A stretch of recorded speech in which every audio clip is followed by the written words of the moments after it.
오늘은 하나님께 최근에 주신 마음을 좀 붙잡고 하나님의 평강에 대해서 좀 나누고 있는데, 그 평강에 대한 세 번째로 소망 가운데 기다리기라는 제목으로 여러분하고 하나님의 평강을 좀 구하기를 원합니다. 우리 모두가 알고 있는 것처럼요, 우리의 믿음의 여정에는 언제나 기쁨만 가득한 것이 아니죠. 그래서 우리는 믿음의 여정 가운데 좌절스러운 순간들을 경험하게 됩니다. 그리고 그 좌절스러운 경험들 중에 하나가 뭐냐면, 우리가 간절히 주님 앞에 기도한 그 기도 제목에 대해서 주님께서 아니다라고 대답하실 때예요. 아마 여러분들 그런 기억이 있으시죠? 간절히 뭔가 기도를 했는데 하나님께서 오늘 아이들이 하나님의 선하심이 풀어져서 그런지 저기 애들 마치 어딨죠? 아니 그냥 할게요. 그래서 우리의 믿음의 여정 가운데 그 어려움을 느끼는 시기가 언제냐면, 우리가 간절히 바랬던 일들에 대해서 주님이 노라고 대답하실 때입니다. 물론 우리가 어떤 시간을 지나고 나서는 그 하나님의 노라는 대답이 우리에게 사실 가장 필요한 응답이었음을 깨닫게 되죠. 하지만 그것을 깨닫기까지는 고통스러운 시간들, 어려움의 시간들을 지나가야만 한다는 거예요. 그런데 보니까요, 이것보다 더 어려운 순간이 있는 것 같아요. 그것은 바로 하나님이 침묵하실 때입니다. 저는 개인적으로 하나님이 아니다라고 대답할 때보다요, 침묵할 때가 조금 더 어려운 시기 같아요. 왜냐하면 차라리 아니다라고 대답하시면 빨리 궤도를 수정하거나 뭔가 잘못되어 있음을 자각하고 옳은 길로 수정을 할 텐데, 침묵을 할 때면 쉽사리 어떻게 해야 될지를 모르기 때문에 아니다라고 대답하실 때보다 더 어려운 것 같아요. 저는 개인적으로 2018년이 그런 시기였어요. 하나님 앞에 기도하는데 사역을 잠깐 쉬는 것도 성경적이고 하나님의 뜻인 것 같고, 이것을 돌파하며 나아가는 것도 하나님의 뜻인 것 같고, 성경적으로 내가 그 구절들을 찾을 수 있을 것 같고, 근데 도무지 하나님이 이것 가운데 무엇이 맞다라는 대답을 안 해주시는 것 같으니까 제가 몇 개월을 정말 하나님 앞에 씨름하면서 어떻게 보면 제 사역 가운데 가장 어려운 시기를 보냈던 것 같아요. 여러분은 어떠세요? 아마 여러분들도 저와 비슷할 거라고 생각되어집니다. 그리고 대부분의 경우에 이 침묵은요, 부정적인 경험 가운데 존재합니다. 예를 들어서요, 누군가에게 인사를 했는데 그 사람이 침묵하고 지나가거나 씻는다고 그러죠. 그리고 바로 앞에서 이야기를 하는데 대답을 하지 않으면, 그렇게 침묵을 경험하게 되면 어떻게 돼요? 우리는 수치심이나 분노를 느끼죠. 그리고 또 다툴 때도요, 정말 분노가 정점에 이르면 어떻게 되죠? 말을 안 하게 돼요. 사실 지금 살펴본 것처럼 우리가 침묵을 경험할 때는요, 긍정적인 경험보다는 이러한 부정적인 경험에서 찾는 것이 대부분인 것 같아요. 유아도 저한테 혼날 때요, 이제는 한 9살 되니까 핑퐁이 좀 와요. 뭐 그랬잖아, 이러다가 안 해, 이렇게 하다가, 근데 제가 딱 어느 순간 말을 딱 안 하잖아요. 그래? 그렇지, 알았어 하고 딱 말 안 하는데, 그때부터 유아가 제가 막 뭐라 할 때도 더 무서워서 같이 막 울기 시작해요. 그러니까 침묵의 순간, 즉 기다림의 순간에는요, 우리가 이것을 긍정적으로 여기기보다는 이러한 우리의 삶에서 침묵을 부정적으로 경험하는 기억들 때문에 하나님의 침묵, 기다림 또한 이것이요, 부정적인 경험으로 오는 게 더 쉽다라는 거예요. 그래서 이런 침묵의 순간, 기다림의 순간에는요, 하나님이 우리의 옆에 계신다라고 고백하지만 실제로는 저 높은 하늘에서 내려다보시는 먼 곳에 계신 하나님처럼 느껴집니다. 우리는 찬양하고 예배 때 사랑의 하나님을 고백하지만요, 이러한 기다림의 순간, 침묵의 순간에는요, 정직하게 하나님이 우리에게 별다른 관심을 안 갖고 계신 무뚝뚝한 분으로 여겨지기도 해요. 지금은 여러분이 그러지 않으실 수 있지만 아마 여러분 과거를 돌아보면 너무 친밀하고, 아니죠, 그 기다림의 순간에는 멀게만 느껴지고 하나님이 내일 관심이 있으신가라는 생각들을 하게 됩니다. 또는요, 내가 지금 무언가 잘못해서 하나님의 음성을 똑바로 듣지 못하고 있어서 이런 것은 아닐까라는 죄책감과 수치심이 이러한 순간에 깃들게 됩니다. 어떤 종류가 되었던 간에 제가 말하고 싶은 건 뭐냐면요, 침묵의 시간, 기다림의 시간 속에 들어가면 우리의 영혼이 취약해진다는 거예요. 동의하시나요, 여러분? 응답 있고 돌파하기 때문에 어때요? 막 강건하고 정체성도 강해지는데, 이 기다림의 순간이 길어지면 우리는 우리의 영혼이 취약해진다는 거예요. 기다림의 시간 속에서 여전히 자신이 한없는 사랑을 받고 있는 존재임을 느끼는 일이 쉽지 않다라는 거예요. 네, 오늘 무슨 일이죠 이게? 이거 네. 네. 축사 수준. 아니면 저 혜윤이가 지금 방임을 하는 건가요? 보안관이 지금 한 명 있는. 저기 이어폰을 드리겠군요. 네, 네, 네. 네, 네. 지금 혼미케한 명이 지금 이렇게 들어서 여러분 잘 따라오고 계시죠? 제 이야기를 많이 했지만 저도 이런 시기가 있었어요. 막 함께 회중으로 모여서 예배하면 가정의 어려움이 금방이라도 해결될 것 같고, 내가 지금 겪고 있는 재정의 문제가 막 재정의 돌파, 막 회중에서 예배드리면은 와 그래 막 이제 그 돌파가 일어나겠구나 막 이런 기대감으로 돌아가는데, 정작 가정에 돌아갔을 때 전혀 변함이 없는 시간들. 그게 뭐 1년, 2년이면 내가 견디고 나아가겠지만 3년, 4년, 5년이 되면, 그 제가 언젠가 제 얘기를 해드렸잖아요. 막 사역 가운데 헌신하고 재정의 돌파들을 외칠 때마다 우리 가정의 재정의 어려움이 해결되겠구나. 그런데 5년째 내내 내가 여전히 원룸을 벗어나지 못하고 그 입구를 들어갈 때 느끼는 그런 어려움들. 그러니까 제가 그랬잖아요. 실제로 내가 잘못 듣고 있었던 게 아닐까? 저희 어머니가 되게 저보고 광신도처럼 섬긴다고 그래가지고 욕을 많이 하셨는데, 엄마 말이 맞았던 게 아닐까? 순간 그 5년 동안 변함이 없이 그게 반복되니까 순간적으로 뭐예요? 제 영혼이 취약해지죠. 물론 아주 찰나의 순간에 지나갔지만, 이렇게 우리는 기다림의 순간이 길어지면 길어질수록, 그래서 가정의 문제 가운데 사람들이 왜 많은 어려움을 겪냐면, 다른 그 이슈들과 달리 가정의 어려움들은 세대 간에 걸쳐서 끊임없이 이어진 긴 세월이 있기 때문에 기다림이 너무 긴 거예요. 그 부모의 문제, 믿지 않는 가정의 문제들이 그렇게 어려움이 오는 것들이 바로 이러한 기다림으로 인한 영혼의 취약함을 가져다 주기 때문입니다. 그렇게 우리가요, 여러분이 바라는 응답을 받기 위해서, 또 여러분 각 사람을 향한 그 인생을 향한 하나님의 목적과 계획이 성취되는 자리에 여러분이 계속해서 그 자리에 여러분을 배치하기 위해서는요, 제가 앞서 말한 이러한 좌절스럽고 절망스러운 순간들을 올바로 다룰 수 있어야 한다는 거예요. 특별히 하나님께서 침묵하시고 우리는 그저 기다려야 되는 순간들을 올바로 다뤄야지만 우리가 하나님의 응답을 받는 자리로 나아갈 수 있다는 거예요. 사역 가운데 이렇게 올바른 자리로 나아가 하나님을 만나는 사람들이 있는가 하면요, 인생의 한 계절 가운데 불어오는 그 찬바람을 견디지 못하고 쓴뿌리 가운데 수년을 고생하는 인생들도 보게 됩니다. 우리가 평강을 유지하기 위해서는요, 즉각적으로 매번 응답이 오면 좋겠지만 이러한 기다림의 시간 속에서 우리의 마음을 잘 관리해야 된다는 거예요. 헨리 나우엔이라는 사람이 기다림에 대해서 이렇게 이야기를 했어요. 기다림이란 우리가 현재 있는 곳과 우리가 있고 싶어하는 곳 사이에 있는 메마른 사막이다. 우리는 그러한 장소를 좋아하지 않는다. 우리는 그곳으로부터 벗어나서 가치 있는 뭔가를 하고 싶어 한다. 여러분, 최근 10년 동안 이루어진 기술의 발전을 보세요. 역사상 정말 가장 빠른 변화의 시대예요. 최근에도 그 챗 GPT-4가 나왔는데 뭐 AI끼리 그냥 대화를 하고 막 보셨나요? 이제 뭐 이 감정이 그냥 다 들어가서 뭐 강아지 본데 어이구 뽀삐했어 막 완전 뭐 말을 안 해주면 정말 일반 사람하고 대화하는 듯한, 뭐 이미 오래됐지만 벌써 5년 뒤 10년 뒤 사라질 직업을 논하기 시작했죠. 그러니까 오늘 안정적인 자리가요 5년도 안 돼서 사라져버릴 수 있는 어마어마한 변화의 시대를 살아가고 있습니다. 또 자본주의는요, 개인주의로 인해서 돈과 성공, 성취 등을 가장 가치 있는 대상으로 만들었죠. 그리고 이것을 얻으려면 남들보다 더 바쁜 삶을 살아야 된다라고 세상이 부추겨요. 세상은 기술로도 빠를 뿐만 아니라 자본주의와 개인주의의 영성으로도 우리를 끊임없이 더 바쁘게 살라고 부추깁니다. 그러니까요, 이러한 문화 속에서 느림 또는 기다림은요, 결코 인기 있는 태도가 아니라는 거예요.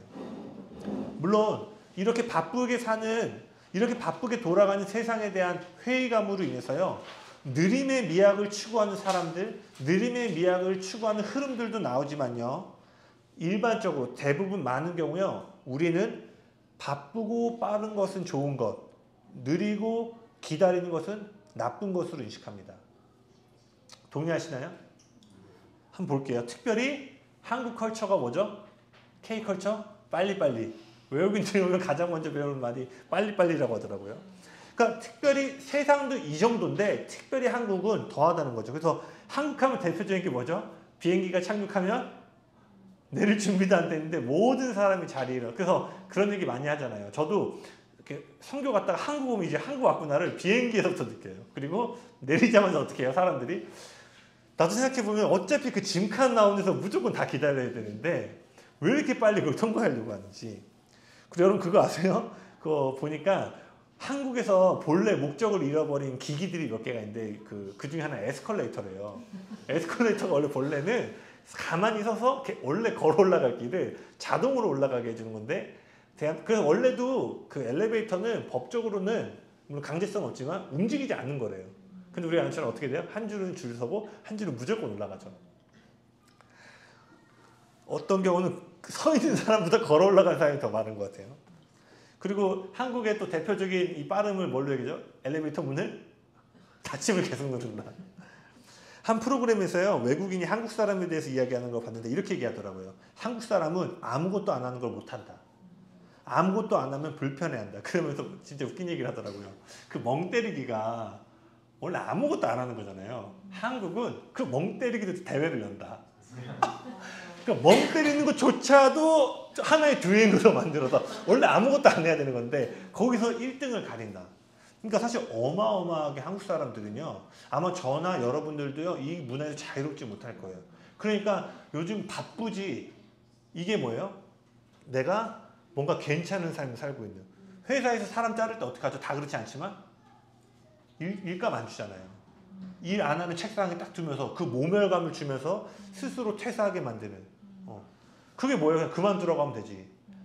그러니까 뭐예요? 너는 아무것도 안 하면 생산성이 없는 자리에 두면은 어마어마한 수치심과 상실감을 겪는 문화 가운데 있다라는 거예요. 이뿐인가요? 한국의 배달 서비스 외국인들 오면 어마어마하게 놀라죠. 그런데 우리는 그걸 초월해서 밤에 주문해서 새벽에 받으려고 하는 기술을 개발하고 한 끼 음식도 배달 원인가요? 배민원? 기본적으로 배달 음식이 빨리 오는데 이것마저도 조금 더 빨리 받으려는 서비스를 개발해요. 음식점에서 줄 서는 기다리는 시간도 낭비하지 않기 위해서 뭐예요? 웨이팅 어플을 만들어서 사용합니다.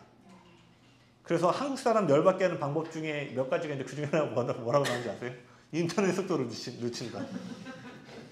그러면 한국 사람은 분노한다. 이처럼요. 우리가 웃으면서 얘기했지만 우리도 지금 질문해 봐야 돼요. 우리 영혼 깊은 곳에서도 사실 우리도 기다리며 아무것도 하지 않는 것을 도무지 견디지 못하는 것은 아닌지를 질문해 봐야 돼요. 그리고 이러한 흐름은 당연히 우리의 신앙에도 영향을 미칩니다. 여러분은 아닐 수 있지만요. 기독교 안에도 이것이 어마어마한 영향을 미쳐요. 그래서요. 필요한 응답을 어떻게든 기다림 없이 받으려고 해요. 아까 앞서 말한 헨리 나우엔의 말처럼요. 이 기다림의 자리를 빨리 박차고 벗어나서 생산성 있는 무언가를 붙잡고 빨리 결과를 얻기를 원합니다. 그래서 저는 오늘날 시대를 이렇게 표현하고 싶어요. 도무지 기다리지 못하는 세상. 그러나 명심해야 될 것은요. 여러분 기억하셔야 돼요. 우리는 결과를 원하지만 하나님은 여정을 중요하게 여기십니다. 우리는 처한 상황과 형편이 변화되기를 원하지만요. 하나님은요. 우리의 존재가 변화되기를 원하세요. 그래서요. 하나님은 왜 과정을 중요시 여기냐면요. 오직 하나님을 닮아가는 성품의 변화는 놀라운 응답이 아니라 여정을 통해서만 이루어질 수 있기 때문이에요. 아브라함의 이야기를 보세요. 우리도 아브라함처럼 이삭을 원합니다. 저마다 이삭이 있을 거예요. 재정의 이삭, 내 꿈이 이루어지는 이삭, 미래에 대한 이삭, 또는 내 자녀에 대한 이삭. 그렇지만요. 하나님은 모리아 산을 오르는 여정을 더 가치 있게 여기셨어요. 이삭의 출생은요. 아브라함과 그의 가정의 기쁨의 소식이 되었지만요. 모리아 산 위에서는 온 세상이 기뻐할 소식이 선포되어졌습니다. 온 열방이 너로 말미암아 복을 받게 될 것이다. 여러분 우리의 삶에 이삭과 같은 놀라운 응답이 올 때는요. 우리에게 기쁨과 하나님의 만족이 옵니다. 그러나 우리의 성품이 변화되는 여정을 통해서 하나님을 만나게 되잖아요. 여러분 개인을 넘어서 여러분이 속한 공동체와 도시, 열방을 축복하는 하나님의 축복이 부어지게 된다는 거예요. 왜요? 그것을 담아낼 성품의 변화가 이루어졌기 때문에. 그래서 여러분 기억하셔야 돼요. 우리는 결과를 원하지만 하나님은 언제나 여정을 중요하게 여기십니다. 그래서요, 우리에게 필요한 응답을 주실 때가 있는가 하면은요, 여러분 안에 그 성품을 변화시키고 성장시키기 위해서 인내의 시간, 즉 기다림의 시간을 응답으로 주실 때가 있다라는 거예요. 그래서 여러분 믿음의 여정에서는요, 기다림은 언제나 필수적입니다. 그렇다면 이 기다림을 좀 더 살펴보고 싶은데요, 두 종류의 기다림을 좀 보고 싶어요. 기다림이라고 다 같은 기다림이 아니라는 것을 기억하셔야 돼요. 이미 알고 계시겠지만 성경에서 말하는 기다림은 막연한 기다림이 아니죠. 지금은 힘들지만 조금만 버티다 보면 좋은 날이 오겠지라는 긍정적인 사고방식이 아니에요. 저희 어머니가 항상 해가 바뀔 때마다 웅보야 올해는 좋은 일이 있을 거야. 갑자기 지금은 안 그러시는데 보름달 떴을 때 갑자기 연락 와요. 웅보야 지금 보름달 떴는데 지금은 이제 신앙생활 하고 계신데 그때는 야 뭐 지금 빨리 소원 빌라고. 그러니까 저희 가정 너무 어려우니까 할 수 있는 소망이 뭐냐면 해가 바뀔 때 그래도 올해는 좋은 일이 생기겠지. 네, 그렇게 안 생겼죠. 네. 그러니까 이런 긍정적인 사고방식을 말하는 게 아니죠. 성경이 말하는 기다림은요, 꼭 기억하세요. 언제나 선한 것을 기쁜 마음으로 기대하는 것입니다. 아이가 언제 생길지를 모른 채 기다리는 기다림과 아이를 잉태하고 출산을 기다리는 기다림은 전혀 다른 것이에요. 아마 지금 예배드리고 있는 진양이와 테리가 누구보다도 이걸 잘 이해할 텐데, 아이가 언제 생길지 못해서 기다리는 기다림과 아이가 잉태되어 출산을 기다리는 기다림은 전혀 다른 종류의 기다림이죠. 전자는 아기가 생기기를 바라는 간절한 바람이 기다림의 중심에 놓여져 있습니다. 그렇기 때문에 기대감도 있지만 더불어 뭐예요? 아이가 생기지 않으면 어떡할까라는 두려움과 걱정도 이 기다림의 중심부에 함께 공존하고 있어요. 그러나 후자의 경우에는 뭐예요? 10개월 뒤에 아이가 반드시 태어날 것이라는 약속이 그 기다림의 중심에 자리하고 있습니다. 그렇기 때문에요, 이 후자의 경우는 역설적으로 기다림의 시간이 길어지면 길어질수록 기대와 소망이 점점 더 커지게 돼요. 바람이 중심이 될 때는요, 이것이 이루어지지 않고 길어지면 길어질수록 어떻게 돼요? 어려워지죠. 야, 이만큼 하면 내가 수익이 이 정도 날 줄 알았는데 5개월, 6개월, 1년 이렇게 길어지면 어떻게 돼요? 내가 뭔가를 잘못하고 있나? 두려움이 오겠죠. 그러나 아까 이 임신한 여인처럼 10개월 뒤에 반드시 태어날 약속이 있으면 어떻게 돼요? 1개월, 자 보세요. 1개월 때 기쁨이 클까요? 9개월 때 기쁨이 클까요? 아멘. 더 길게 기다렸는데 훨씬 더 큰 기대와 기쁨을 갖게 된다는 거예요. 유아가 학교에서 소풍이나 현장학습, 최근에 에버랜드로 현장학습을 갔는데요. 그때 보면 참 저도 어릴 때 그랬나 싶은데 그날이 다가올수록 애가 흥분을 감추지 못해요. 언젠가는요, 며칠 전부터 날씨를 확인하더라고요. 이게 비가 오면 안 되니까. 그리고 하루 전날, 당일에 이렇게 전날 밤에는요, 자기가 혹시 감기에 걸려 못 갈까 봐 갑자기 목에 수건을 두르고 잠을 자고, 유민이가 감기도 없는데 혹시 얘한테 옮을까 봐 저 멀리 가서 자라는 거예요. 아이러니하게도 방금 말한 것처럼 뭐예요? 기다림의 시간은 길어지는데 유하는 점점 더 기뻐하고 기대했다라는 거예요. 또 다른 일 하나 비슷한 예지만 한번 더 들어볼게요. 여러분 물건을 갖고 싶은 물건이 있을 때 형편이 안 돼서 언젠가는 꼭 사고 싶다라는 마음으로 눈으로 보는 것하고요, 주문이 들어가서 배송을 기다릴 때 기다림은 전혀 다른 것이죠. 봐보세요. 둘 다 원하는 것을 아직 갖고 있지 못한데요, 후자의 경우는 이미 그 일에 대해서 즐거워한다는 거예요. 다시요. 둘 다 바라는 것들을 이미 현재 소유하고 있지 못한데 약속을 가진 사람은 뭐예요? 갖고 있지 않은데 이미 갖고 있는 것처럼 미리 즐거워하고 기뻐한다는 거예요. 지금 앞서 말한 이러한 이야기들은요, 어떻게 우리가 기다림의 시간 속에서 흔들리지 않고 낙심하지 않고 소망 가운데 기뻐하는 삶을 살 수 있는가를 보여줍니다. 성경이 말하는 기다림은 막연한 기다림이 아닙니다. 나의 바람이 이루어지기를 바라는 간절함에 대한 것이 아닙니다. 계속 말하지만 성경이 말하는 기다림이 뭐예요? 약속에 대한 기다림이라는 거예요.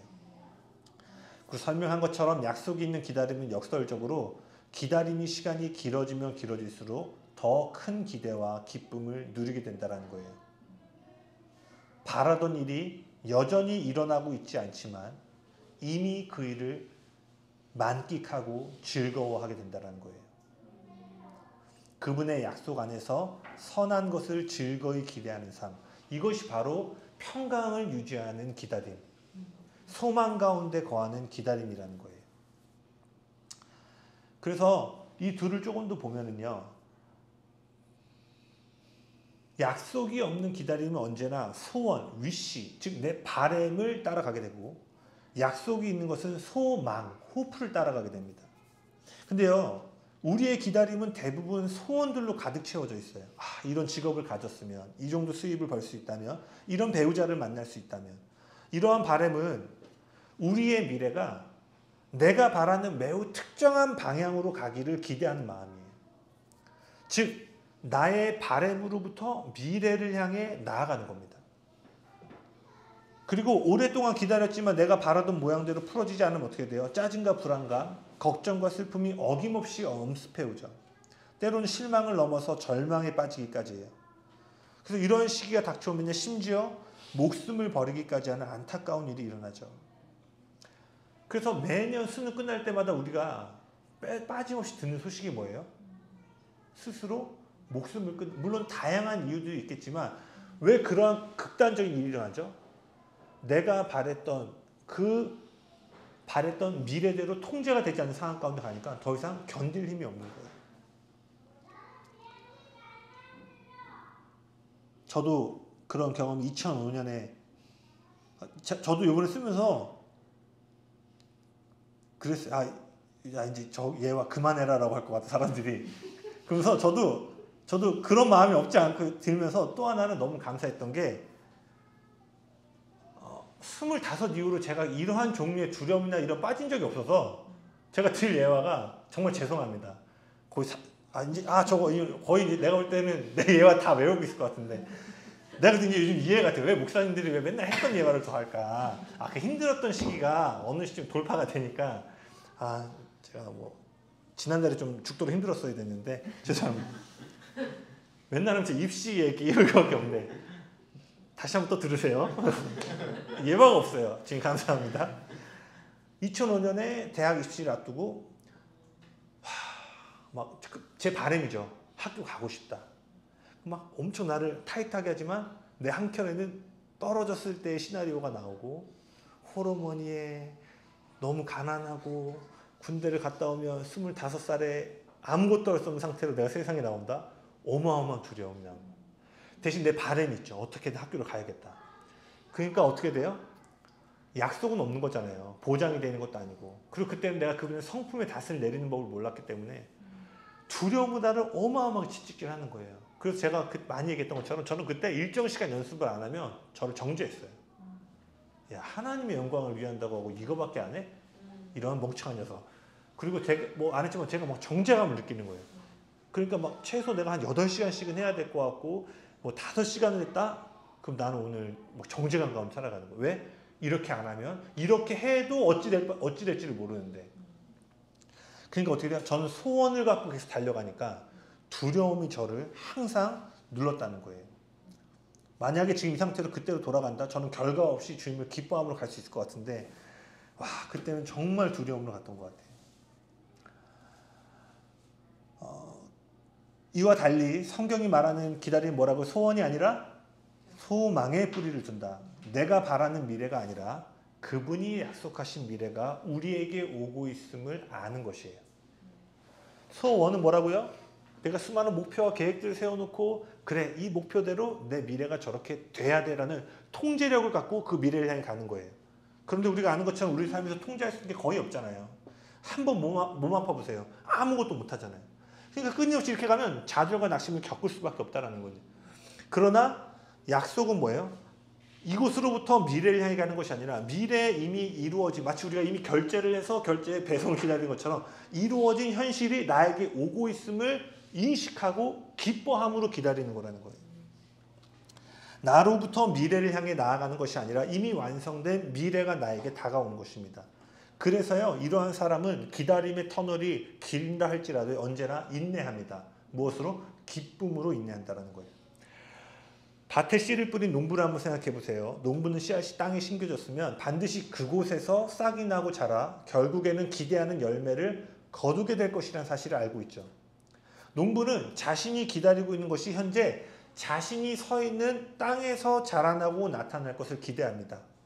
그래서요, 농부는 씨를 뿌리고 여전히 아무것도 보이지 않는 그때에도 떠나지 않고 그곳에서 기다린다는 거예요. 이처럼 성경이 말하는 기다리는 사람은요, 인내하는 사람입니다. 당장에 바라는 결과가 나타나지 않아도 농부와 같이 뭐예요? 그곳에서 계속해서 열심히 기다린다는 거예요. 저도 보니까요, 제 부르심에 대한 소망이 있었기 때문에 오늘날까지 온 것 같아요.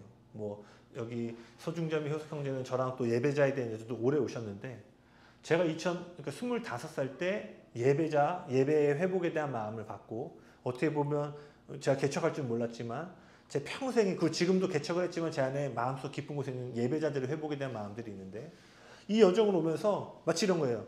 마라톤을 땅 하고 출발했어. 그때 막 수많은 동역자들 같이 출발했는데 어느 순간 가다 보니까 마라톤에 한두 명밖에 없는 거예요. 내가 이런 때에도 계속 가야 되는가? 뭐 이런 질문도 받았어요. 전사님은 여기 왜 있어요? 뭐 아기가 있어서 물어본 게 아니라 진짜 궁금한 거예요. 뭐 왜냐하면 어느 시점에는 전사님이 말하는 그런 예배의 모습이나 이런 것들이 뭔가 이루어지기 어려운 환경인 것 같은데, 근데 제가 늘 이런 질문 가운데 재범이한테도 그런 얘기 하는 것 같아요. 누군가 더 격한 언어를 썼지만 바보처럼 삽질을 해야 된다면 나는 그 삽질을 하다 가겠다. 제 안에 소원이 아니라 나 사역 이렇게 됐으면 좋겠다. 내가 이러한 예배팀을 했으면 좋겠다라는 소원이 아니라 내 안에 20대 때 주셨던 하나님의 소망이 있기 때문에 제가 여전히 그 사역이 어려워 보이는 그때도 저는 뭐예요? 농부와 같이 그곳에서 기다렸다는 거예요. 그리고 제가 그곳에서 기다릴 때 하나님은 저의 시즌에 맞는 하나님의 인도하심을 베푸셨던 것들을 돌아보게 됩니다. 여러분, 여러분에게 주신 약속의 자리 그곳에서 인내하는 법을 배우셔야 돼요. 그곳을 떠나서 너무나 기다림이 싫어서 빨리 다른 곳으로부터 돌파를 찾으려고 하셔면 안 된다는 거예요. 아멘이십니까?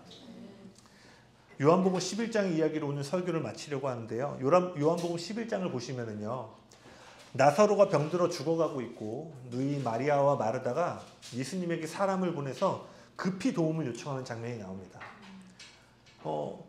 마리아와 마르다는 너무나 다급하게 예수님을 찾았는데 예수님은 이 병이 죽을 병이 아니라고 말씀하시고 난 다음에 계신 곳에서 이틀을 더 머무시죠.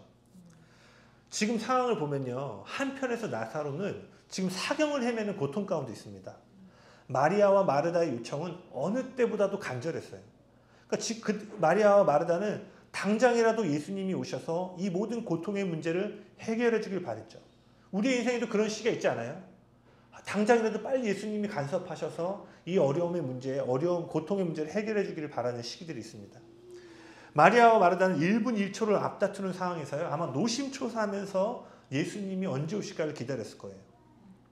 그런데 이러한 상황 속에서 예수님은 이틀을 더 머무심으로 지체하셨고 그 결과 어떻게 됐죠? 나사로가 죽게 되었어요. 마리아와 마르다는요, 예수님이 당장 오시는 것이 가장 좋은 응답이라고 생각했어요. 그러나 예수님은요, 이틀을 지체하는 것이 가장 좋은 응답이라고 여기셨다는 거예요. 이는요, 하나님의 은혜가 우리의 시간표대로 진행되는 것이 아님을 보여주는 것입니다. 이후에 좀 더 살펴보겠지만은요, 예수님은 마리아와 마르다 그리고 나사로를 사랑하시기 때문에 지체하셨어요. 여러분, 때로는요, 여러분 삶에요, 내가 하나님의 뜻을 잘 분별하지 못해서 이렇게 기다리는가가 아니라요, 여러분을 사랑하시기 때문에 기다림의 과정을 두실 때가 있다는 거예요. 왜죠? 오직 그 시간을 통해서만 더 큰 축복을 받을 수 있는 성품의 변화가 이루어지기 때문에. 이러한 사실은 또한 우리가 기대하는 타이밍, 우리가 생각하는 결정적인 순간에 바라던 응답이 이루어지지 않을 때 낙심하지 않도록 붙잡아줍니다. 이러한 이해할 수 없는 기다림을 마주했을 때 평안을 잃게 만드는 요인 가운데 하나가 제가 방금 말한 것처럼 내가 뭔가 잘못해서 벌을 받고 있는 것은 아닐까라는 생각이 있기 때문이에요. 그러나 이 이야기는 우리의 잘못의 벌로 늘 기다림이 주어지는 것이 아님을 이야기해 준다는 거예요. 혹시 오늘 예배 가운데 그러한 기다림 가운데 계신 분들이 있다면 여러분을 정죄하지 마시고요. 하나님의 은혜의 시간 가운데 있으면 여러분 믿으시길 축복합니다. 그리고 이틀을 지체하신 예수님을 보세요. 그분은 우리를 사랑하시기 때문에 우리와 다른 시간표로 움직이십니다. 즉 우리의 시간표와 다르게 일하실 때에도 그분이 우리를 여전히 사랑하고 있음을 의심해서는 안 된다는 거예요. 그리고 이틀 뒤에 예수님은 마리아와 마르다의 집을 찾아가셨죠. 그러나 이미 나사로는 죽고 무덤에 들어가 있는 상태였어요. 그때 예수님은 죽은 나사로를 살리신 놀라운 기적을 행하십니다. 한번 그만 쳐주시죠. 저는 이 부분이 너무 좋아요. 마리아와 마르다는요, 병을 치료해달라고 구했잖아요. 근데 그들이 받은 응답은요, 죽은 자가 살아나는 기적을 받았어요. 예수님이 즉시 가셔서 나사로를 돌보셨다면요, 나사로가 분명 병에서 치유를 받았을 거예요. 그러나 주님이 지체하심으로 그들은요, 그들이 처음 구한 것보다 더 큰 응답을 받게 되었다는 거예요. 병 고침을 구했는데 받은 것은 뭐예요? 병 고침과 비교할 수 없는 죽은 자가 살아난 더 큰 응답을 받게 되었다는 거예요. 오늘 살펴보진 않았지만 그 요한복음 11장을 보면요, 마리아와 마르다가 예수님이 오셨을 때요, 원망 섞인 마음들을 고백해요. 예수님이 제때 있었다면, 만약에 죽기 전에 오셨다면 내 오라버니가 죽지 않았을 텐데, 주님이 조금만 더 빨리 오셨더라면 자신들이 고통과 슬픔을 느끼지 않았을 거라면서 아쉬움을 표현해요. 그러나 예수님의 지체하심이 더 큰 돌파의 기초가 됩니다. 여러분 저를 따라 고백해 보시겠어요? 오늘의 아니오는 내일의 더 큰 예가 된다. 할렐루야. 마리아 마르다는요, 아니오라는 거절감을 받은 거예요. 죽기 직전까지 오셨다면 적어도 아니오는 아니죠. 조금 늦으셨지만 오신 거예요. 그러나 오빠가 죽음으로 해서 뭐예요? 자신들이 구한 간절한 기도 제목에 주님이 매몰차게 아니다라는 응답을 받은 것 같은 경험을 한 거예요. 그런데 이틀 뒤에 그들이 구했던 것보다 더 큰 예스를 응답으로 받게 되었다는 거예요.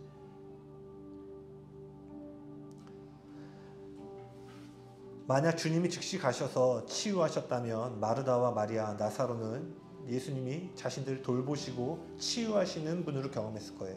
그것도 물론 귀한 경험이지만요, 그분이 지체하심으로 인해서, 그리고 그로 인해 이해할 수 없는 절망과 슬픔이라는 기다림의 터널을 지난 후에는요, 그들은 이제 어떤 주님을 만난 거예요?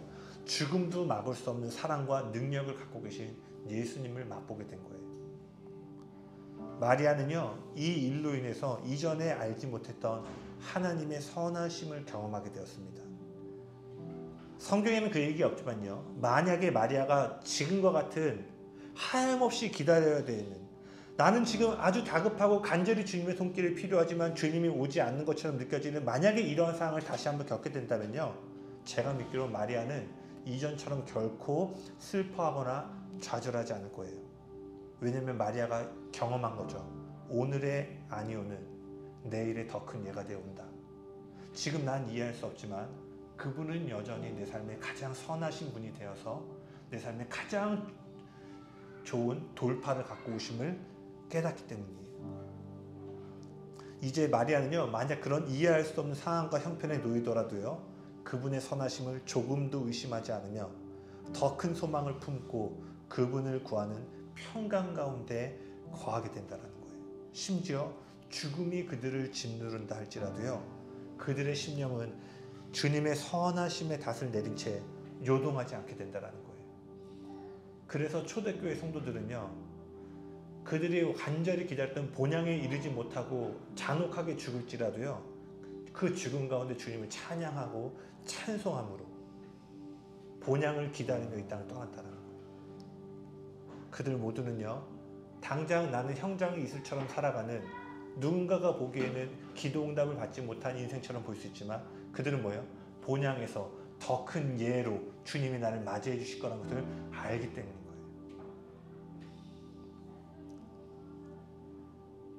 만약에 다음에 그런 상황 가운데 만약 마리아가 처한다면 이렇게 고백을 하지 않을까 제가 적어봤는데요. 혹시 여러분이 그런 상황 가운데 있다면 이것이 여러분의 고백이 되길 축복합니다. 제가 마리아가 돼볼게요. 다음 시즌에 또 이런 상황이 온 거예요. 답답하고 기다려야 되고 하나님의 손길이 느껴지지 않는 그때 마리아가 이렇게 고백합니다. 주님, 이전에 내가 그런 경험을 했다고 해서 지금 이 모든 순간이 결코 쉬워진 것은 아닙니다. 여전히 버겁게 느껴지는 현실들을 내가 마주할 때가 있습니다. 여전히 제 눈앞에 보이는 상황과 형편이 잘 이해가 되지 않을 때도 있습니다. 그러나 주님, 내가 확실히 아는 것이 하나 있습니다. 내가 기대하는 응답과 돌파들에 대해서 주님께서 아니요라고 말하는 것처럼 느껴지는 이 순간에 주님으로부터 더 큰 예가 오고 있음을 내가 알고 있습니다. 내가 확실히 아는 것이 하나 있습니다. 주님, 이러한 상황 속에서도 주님은 여전히 선하신 분이십니다. 주님, 당신의 선하심에 나의 탓을 내립니다. 이해할 수 없고 고통스러운 기다림의 시간 속에서 내가 할 수 있는 일은 오직 한 가지 이것입니다. 주님, 당신은 여전히 선하십니다. 할렐루야. 이게 바로 뭐냐면요, 소망 가운데 기다리는 거예요. 돌파와 응답이 느껴지지 않는 그때에 요동하지 아니하고 그분의 선하심으로 인하여 평강과 소망을 유지하는 삶인 줄 믿습니다.